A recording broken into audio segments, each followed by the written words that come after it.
Thank you for, is this on? Can I be heard in the back?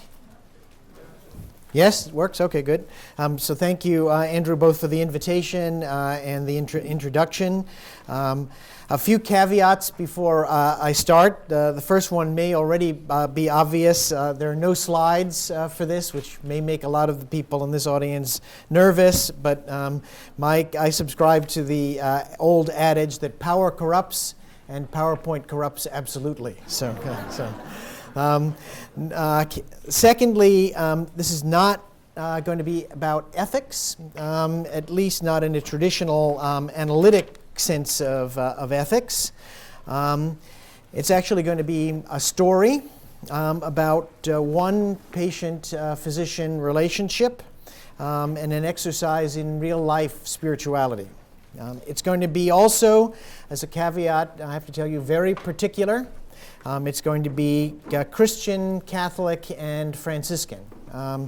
That's not meant to exclude anybody, but I think that in order to reach a level of particularity at which what I'm saying can be authentic, it's got to be that real and that particular. I think there will be resonances for people of all faiths or people of no faith, but it's going to be very personal. And then last, the events that I'm going to describe took place 6 years ago while I was still a Franciscan friar. Some of you may know that I was released formally from vows 3 years ago and married 2 years ago. But just in case you thought I was still a friar and you see a wedding ring, there's no confusion. But with all that, if you want to sit back and enjoy your lunch, this is going to be a story, just a story.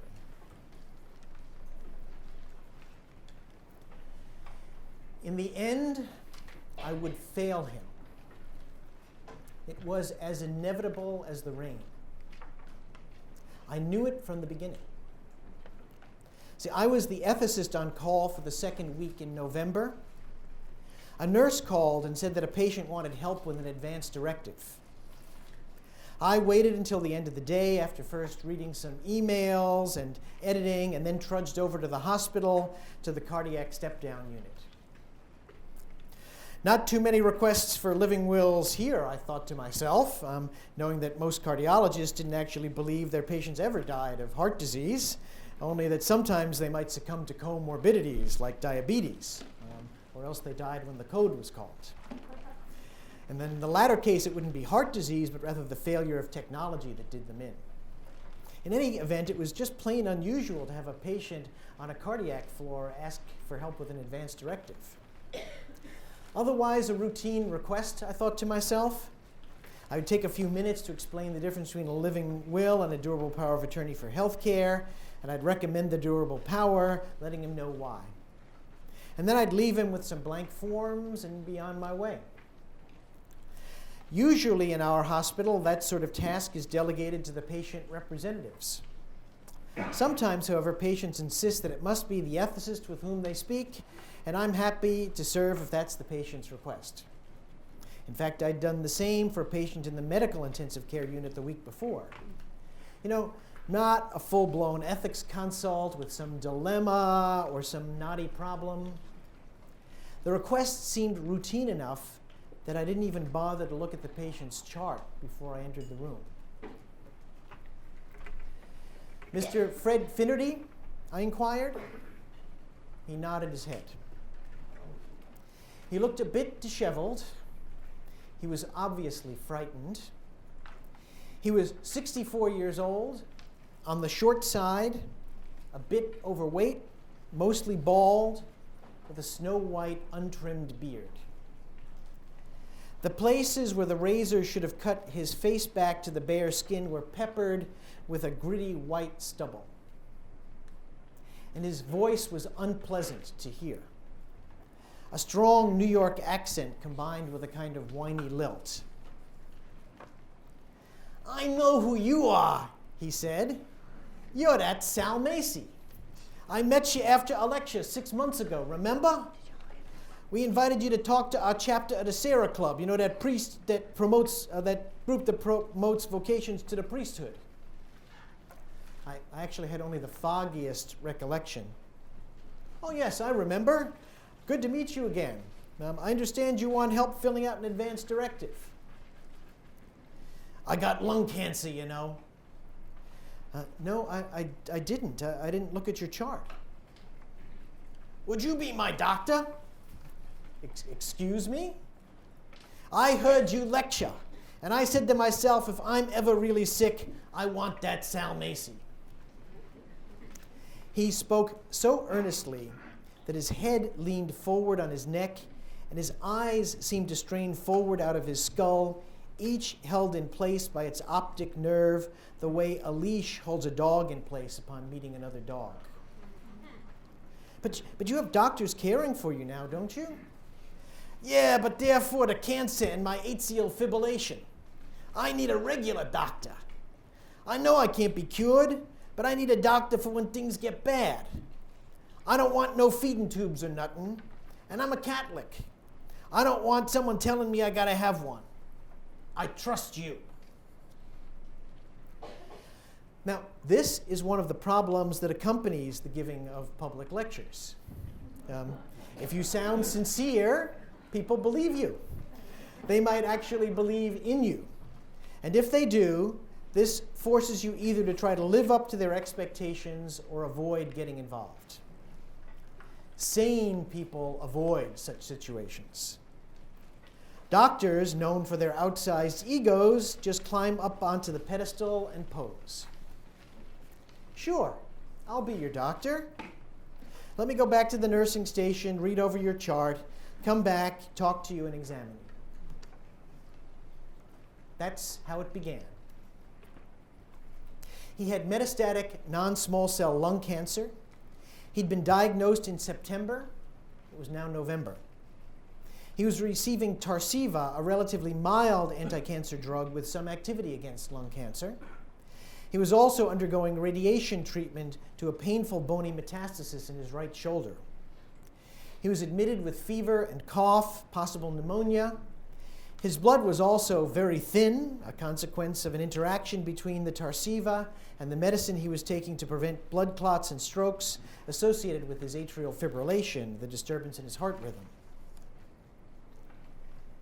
I'm gay, you know, he said as I was listening to his lungs. I had actually already surmised as much. And I'm an alcoholic, but I go to meetings. I've been sober 25 years. I'm a friend of Bill's.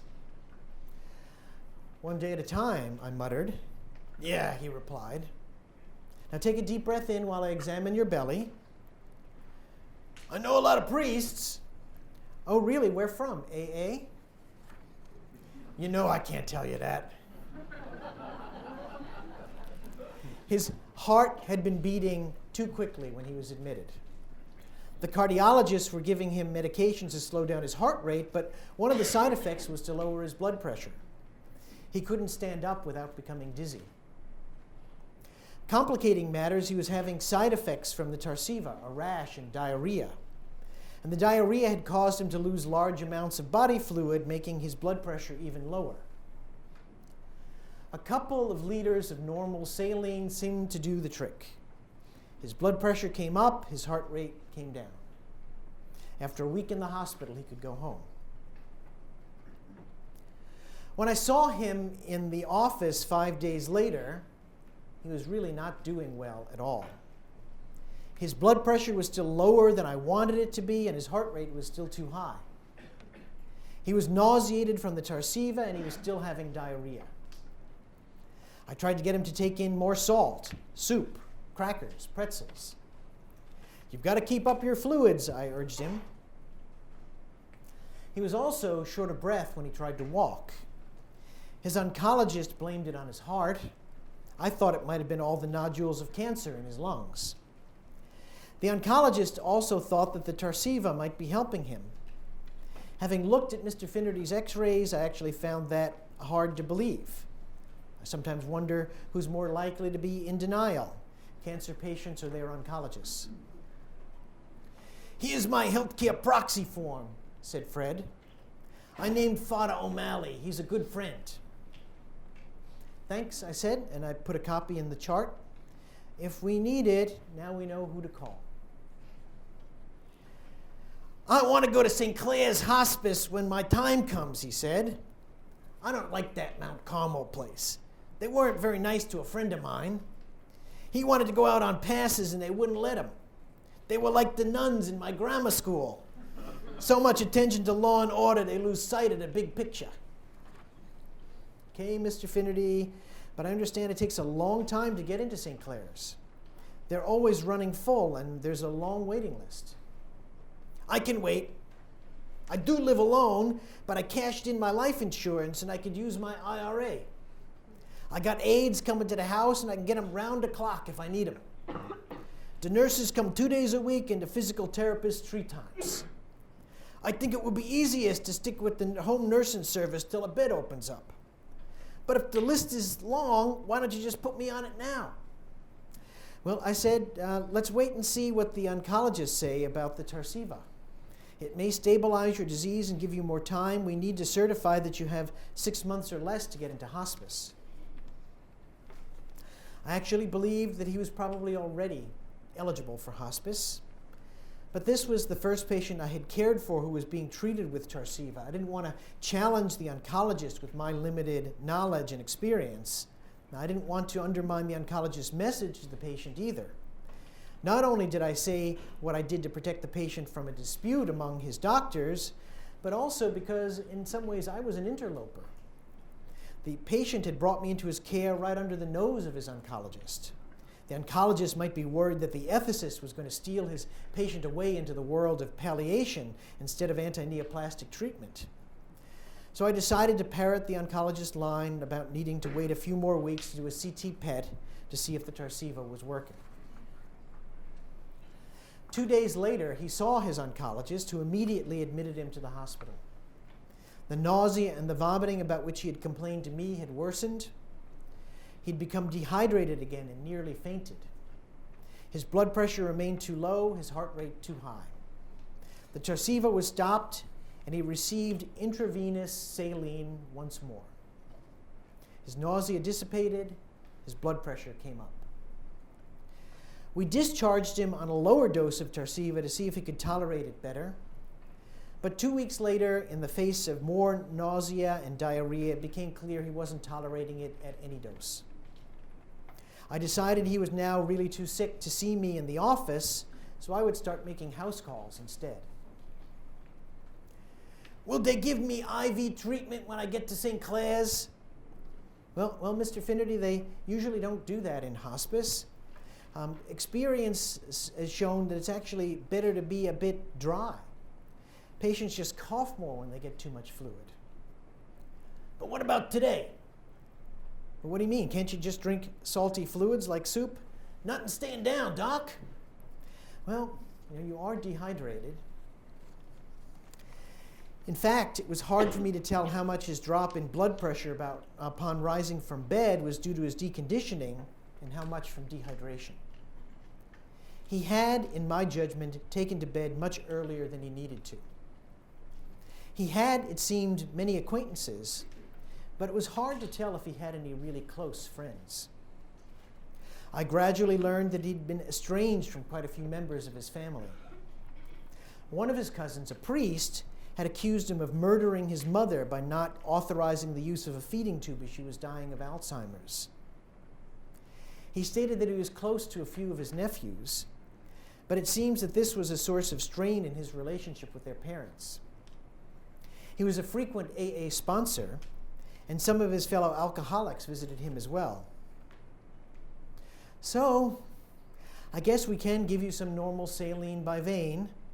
I'll check with the nursing agency.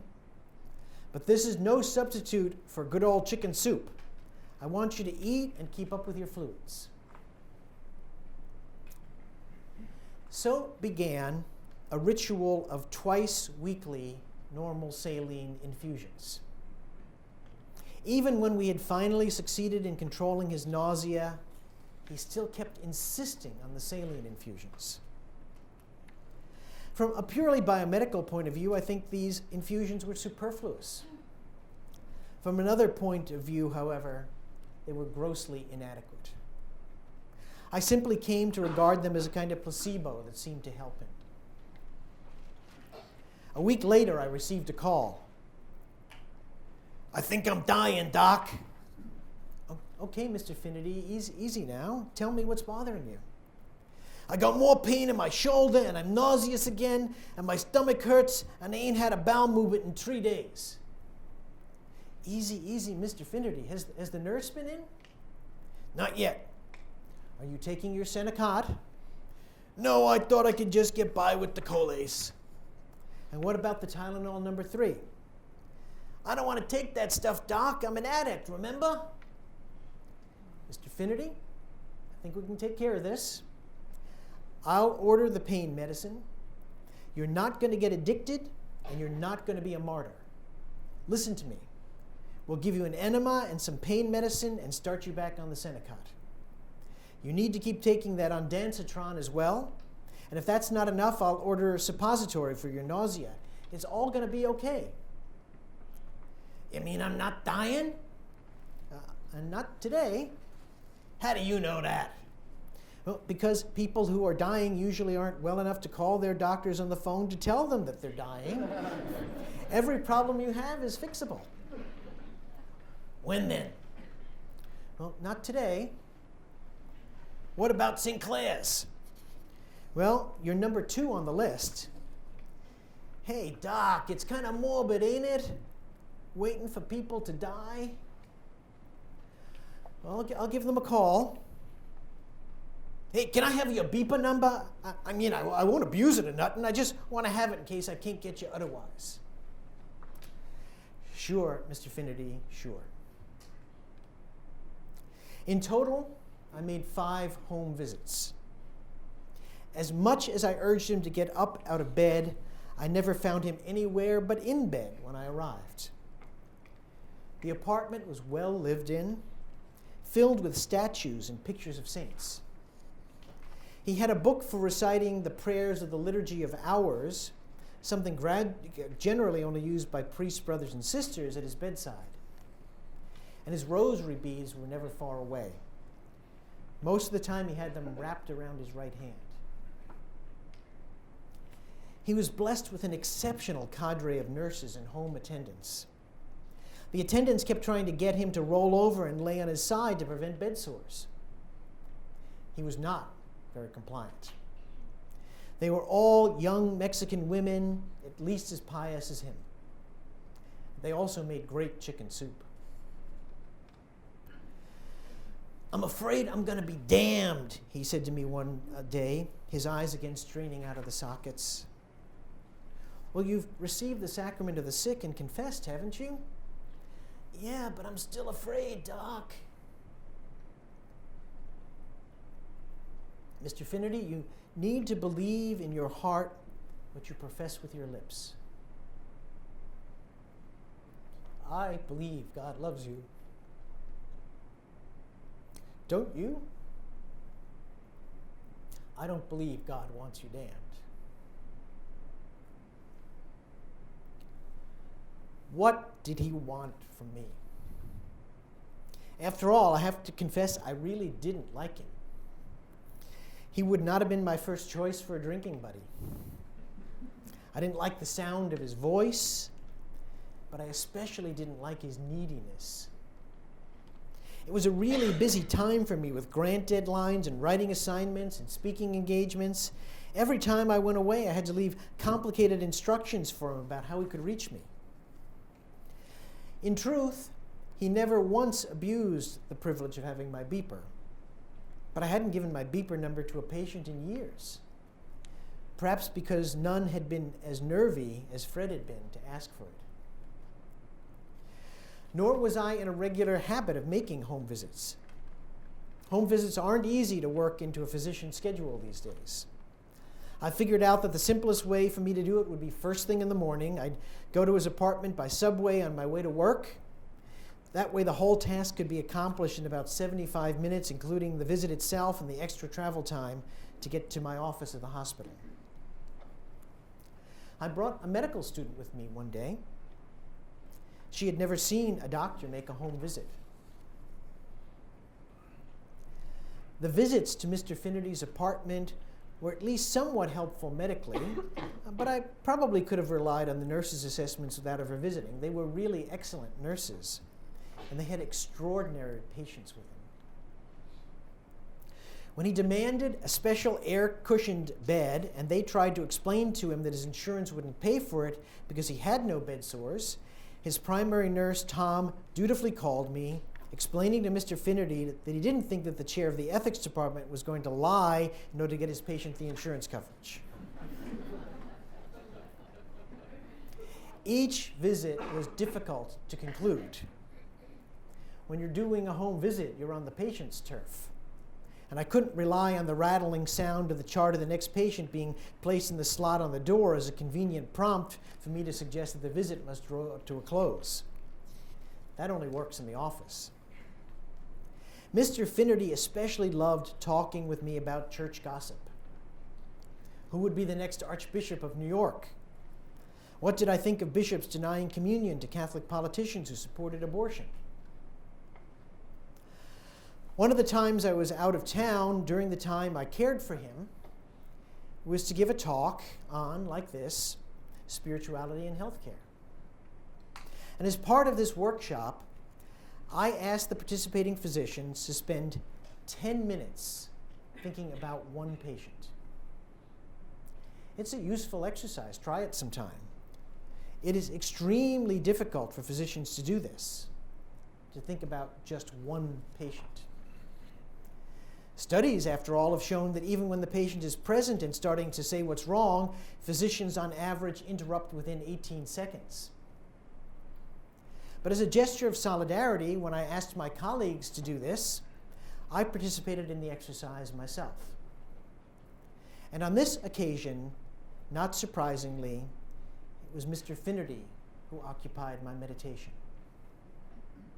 I could see his face, and I could hear his voice. And I prayed to myself, Lord, have mercy on Fred. Fred, have mercy on Fred. Lord, have mercy on Fred. Over and over.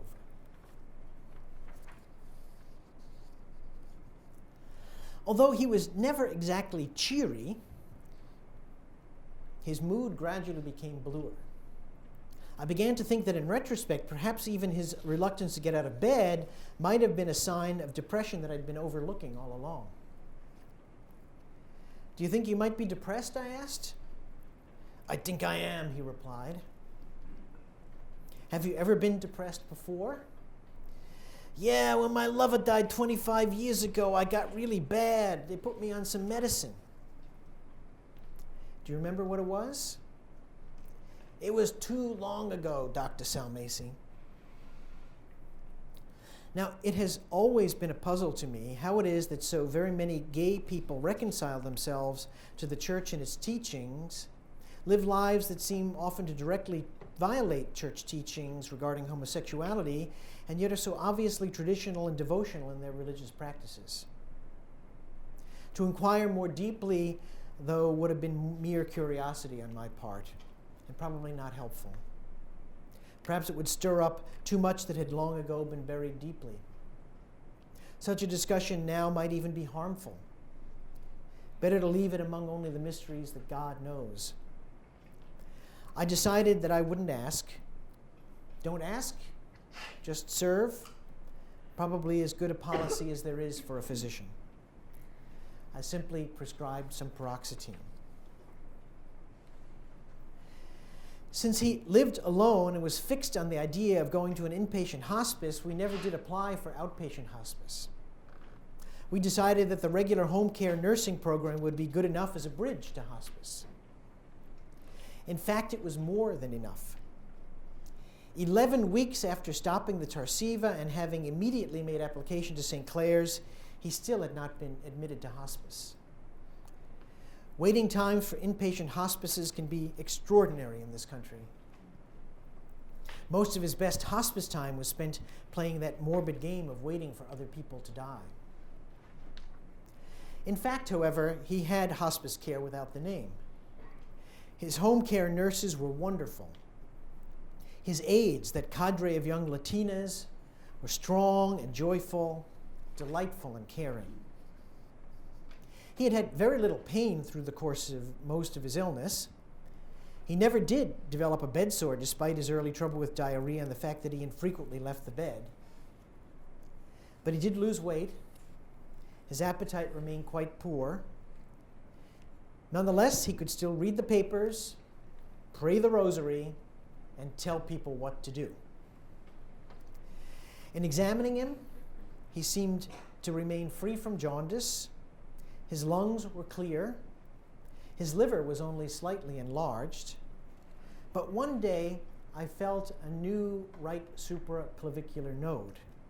And with my fingers lingering there just a second, he felt me feeling it. "What'd you find?" "A lymph node, Mr. Finnerty." "That means I ain't got much time left, huh?" No, I don't think it means that. It does mean that the cancer's growing, but I don't think you needed me to tell you that. "Does it mean it's going to go to my brain?" No, I don't think it means that. 2 weeks later, at the end of February, however, things suddenly changed. He began to complain of more pain in his shoulder and in the abdomen. Up until this time, Tylenol number 3 had been sufficient. Now we changed over to hydromorphone since he had some in the house. He called my office one morning and sounded a bit confused. The aides began to panic. I called and asked his nurse, Tom, to see him to let me know what he thought. When he called, he said, "I think he's dying, Dr. Sulmasy." "Well, then maybe we need to start a morphine drip. He has that Heplock in place, so we could just hook him up." "But it's Friday afternoon. The home infusion team is going to be tough to mobilize. Can he still take pain medicines by mouth?" "I don't know, let me see," Tom replied. "Maybe if I crush the hydromorphone and put it in some pudding, I can get him to take it."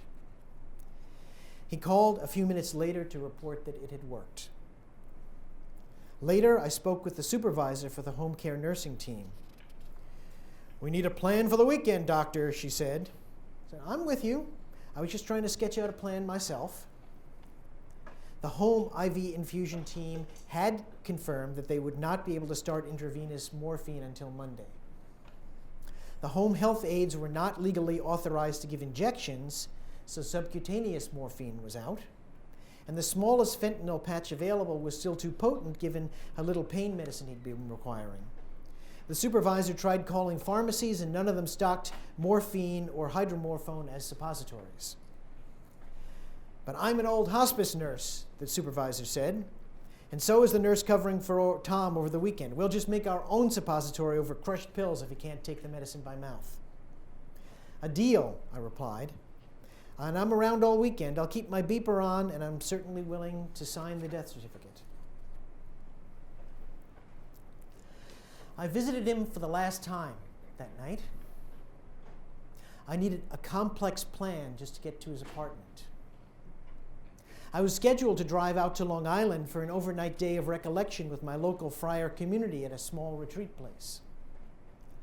Further, I had promised a young friar who had just started chemotherapy for acute lymphoblastic leukemia at a nearby major cancer center that I would also visit him that night. Further, I realized that I had left my cell phone at the friary, and I wanted to have it with me while I was on retreat in case I was out walking and somebody called about Fred. And, of course, they were predicting a big snowstorm. In the end, my plan was simple. I would go steadily north before heading east. Accordingly, my first stop was Fred's apartment. I parked illegally to save time, hoping I wouldn't get caught. I didn't bring my stethoscope or my prescription pad. One of the young Mexican girls answered the door. "He just taken the morphina," she said. "Good," I answered. He was lying in bed, as always, the rosary beads wrapped around his right hand. The, quote, New York State out of hospital do not resuscitate order, unquote, form was clipped to the headboard. I had helped him to fill it out. I knew it was the correct thing to do, and yet now it seemed intrusive, awkward, almost a desecration. Mr. Finnerty, it's Dr. Sulmasy. Are you doing okay? Are you comfortable? He opened his mouth, but he didn't speak. He raised his head for a few seconds and opened his eyes. Then he closed them again as his head fell back gently upon the pillow. He was breathing about 20 times a minute. His pulse wasn't palpable at the wrist, but as I touched his abdomen to be sure he wasn't in pain, I could feel his abdominal aorta. It was beating forcefully. Rate was probably 120. I didn't bother to count. His right leg was bent at the knee, raised up off the bed and trembling. I touched his knee gently and eased it back down. The aide positioned the pillow that was under his left leg so that his right ankle would rest upon it as well. Easy, Fred. I think you'll find it better this way. And a mild look of strain disappeared from his face, melting into the peace of the morphina. I held his hand and I prayed. Time for night prayer, Fred. Protect us, Lord, as we stay awake. Watch over us as we sleep, that awake we may keep watch with Christ, and asleep rest in his peace. Now, Lord, you let your servant go in peace. Your word has been fulfilled. For with my own eyes I have seen the salvation which you have promised in the sight of every people, a light to reveal you to the nations, and the glory of your people, Israel. May the all-powerful Lord grant us a restful night and a peaceful death. Good night, Fred. I turned to a young man who had been sitting silently in a chair in one corner of the room. His bare arms were heavily tattooed. One of those nephews, perhaps? An alcoholic he'd sponsored at AA? I wasn't sure. It's good that you're here, I said. Stay with him. And I left the apartment. Within a few moments, I found myself driving up to the cancer center to visit that young friar, John, who had recently started chemotherapy for leukemia. And as the headlights rolled past on the opposite side of the highway, I felt as if someone else were doing the driving. I was merely going along for the ride. I headed north in the darkness, vaguely conscious of the river to my right, vaguely conscious of my visit with Fred behind me. And yet I could hear myself now asking a new question. Why John? Or rather, I was asking God, why all the good, young, energetic, healthy friars? The shift from Fred to John seemed like a film editor's splicing mistake. The scene had changed, but the scene was from a different movie. And I was in both scenes playing this odd supporting role. You see, another young, good, energetic friar of our province had recently been diagnosed with multiple myeloma. We were barely past the pain of that diagnosis when we learned that John had leukemia. Don't you realize how strapped we are for vocations, Lord? How we're pulling out of commitments to parishes and other places because we don't have enough friars? So much for my theological sophistication, I thought to myself. But these sort of questions in the end can't be explained away by ratiocinations. They come from the lung, not the cerebral cortex. I wondered how John would really do. His prognosis was really not very good. I wondered whether the time would come when my visits to John would become like visits to Fred. The alpha and the omega of cancer treatment, all within a 90-minute span. Was this the avant-garde movie I seemed to be living? And as I continued driving up the highway toward the cancer center, I also remembered that I needed to go to the friary to pick up my cell phone. I was fearful I might forget this task and just drive out to Long Island immediately after visiting John. So even before I reached the cancer center, I was reminding myself to remember. After all, I was still planning to take my usual walk along the beach the following morning, and I would carry my beeper, but I would also need my phone. They might call about Fred while I was out walking and praying. I had promised I would be there. It could happen any time. Well, my geographic plan seemed to work. I visited John. I drove to the Friary, picked up my cell phone, and then went out to Long Island to the retreat place on the beach, and I had beaten the coming snowstorm. Very efficient, just like a doc. One of the friars with whom I lived had gone to the retreat house earlier in the day. He had prepared a late dinner for the two of us. It was a Friday in Lent, so we ate fish. Sole stuffed with crab meat, hardly penitential. We had a nice dinner. I said nothing to him about Fred and barely mentioned that I had seen John and that he was doing okay. We had a lively conversation that I actually found pleasantly distracting. Before we knew it, it was 11 p.m., so I washed the dishes, picked out one of the guest rooms, and prepared for bed.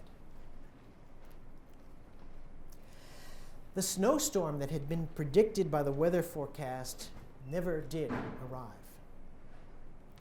In its place began a torrential, wind-swept rain, blown in off the ocean, beating with a rhythmic tapping against the northeast window of my room. No snow, no sleet, no winter lightning, just the rain. I charged my cell phone, placed my beeper on the nightstand next to the bed. I was waiting for the call. It might well come during this night. I would instruct the nurses and the family, bring a note of calm, and finally bring Fred's story to a close. Whatever he wanted from me, he seemed to want me to be with him to the end of his journey, and I was determined to see it through to the end. I didn't use a prayer book that night. I was tired, so I prayed the Canticle of Simeon to myself, once more from memory. Night prayer for me, and I fell asleep. I awoke the next morning at 6:30 in the grayness of a cloudy sunrise before the alarm. I was seized by a sudden sense of panic. The rain was much softer, but it hadn't stopped. I never changed the beeper signal from vibrate to alarm, I thought to myself. What if it went off and I didn't hear it? I fumbled for my glasses and pressed the message button. Urgent, 3:42 a.m. EST. I pressed it again. Urgent, 3:35 a.m. EST. Shit. I shook the fogginess from my head, rubbed the sleep from my eyes, reached for my phone, and dialed the callback number. A woman answered with a voice so cheerful that it jarred me. I began to mumble. I suspect you're the nurse who was covering for Mr. Finnerty over the weekend. I'm really sorry. I woke up and realized that you had paged me in the middle of the night. I'm really sorry. I put the beeper on the nightstand next to the bed, but I forgot to turn it from vibrate to alarm. I said I'd be available day or night. I'm sorry. No problem, doctor, she said. And it dawned on me that her cheeriness meant she'd been up all night and had not yet gone to bed herself. I got through to the covering internist, Dr. Weinstein. He took care of everything. He was very pleasant and cooperative. Mr. Finnerty's death was very peaceful. Family and friends were there with him. It all went smoothly. The funeral parlor will call you on Monday to sign the death certificate. At least that's good to hear. Thank you so much. Again, I'm sorry. Not a problem. It was a pleasure caring for your patient. Now, if you'll excuse me, I'm going to bed.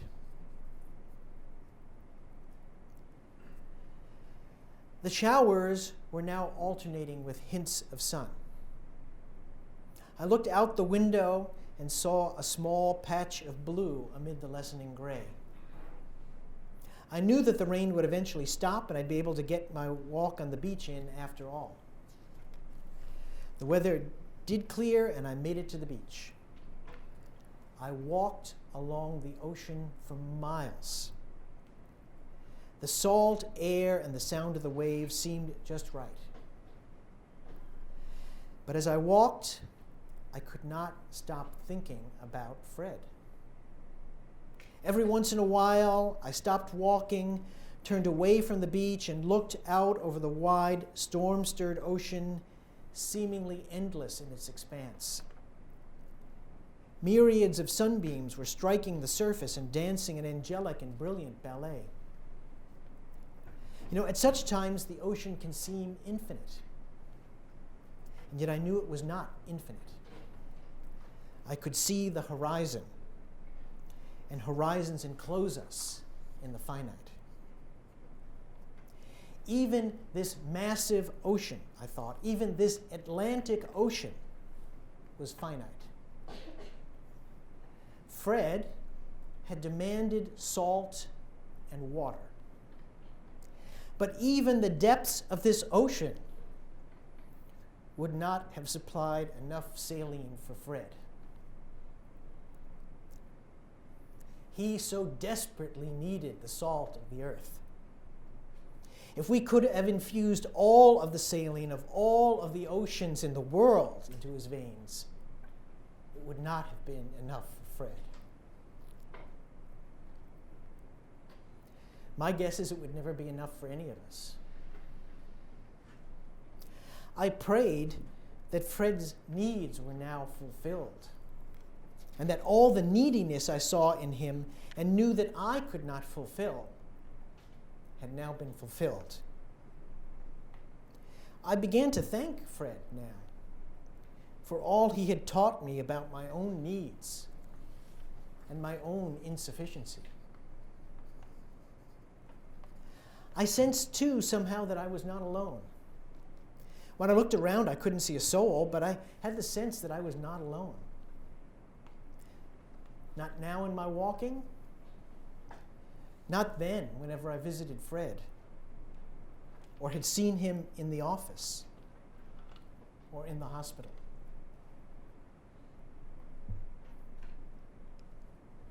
Had Fred ever seen the one who was with me? I wasn't sure, but I finally realized as I walked along the beach and prayed that it had not been me that Fred had been looking for after all. Not ever. Never. Each time he asked me for something, or asked anyone who cared for him for anything, a sleeping pill, a hospital bed, an enema, another infusion of saline, he was really looking for something else. Had he noticed? I knew that I had not noticed, at least not up until this moment. See, I had thought all along that Fred was looking for me with his pleading eyes and his plaintive voice. And I had quietly resented his calls because I knew that I could not meet his needs. I saw it all differently then, at least at that moment, walking on the beach after the rain. The beach had been deserted all morning. It was cold and windy. The rain had only just stopped. But as I walked further down the wet sand, I finally did see someone else, another crazy person who had sought out the solace of the beach in winter. Up ahead, standing by a fire at the edge of the foamy waves, I saw the outlines of a man. The image was indistinct, but he was warming his hands over the fire. I wondered if Fred could see him now better than I could. The vision of the dead is sharper than the vision of the living, or so they say. As I drew closer, I could make out his wading boots and his tackle. A surf caster, I thought, as I watched him toss his line into the sea. Smart guy. First on the beach. The fish are always more abundant after the rain. Did Fred see him too? I hoped he did. I smiled, looked at my watch, and realized it was getting late. I turned around and headed back down the beach to the retreat house. The friars were expecting me for midday prayers.